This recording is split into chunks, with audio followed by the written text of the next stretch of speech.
40 દિવસથી આ એકમાત્ર જગ્યા છે કે જ્યાં આપ વાળા, ભાજપ વાળા અને કોંગ્રેસ વાળા ત્રણેય એક જગ્યાએ રહી છે.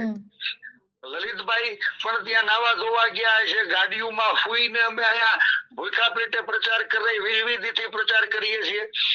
તો ત્યાં આપ વાળા પણ અંદર હતા, કેમ એને ખુલ્લા ન કર્યા? મને એવું લાગે છે કે આ કરોડો રૂપિયાના કૌભાંડી કેજરીવાલ પોતે 3 દીથી ધામા નાખ્યા હોવા છતાં ભાજપને બચાવી શકે એમ નથી.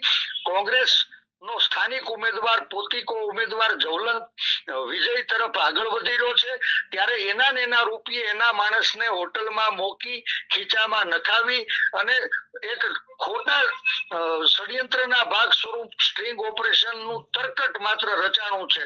પ્રચાર નો પરપોટો પ્રજા ફોડી નાખવાની છે. 19 તારીખે પોતિકા ઉમેદવારને જીતાડવાની છે.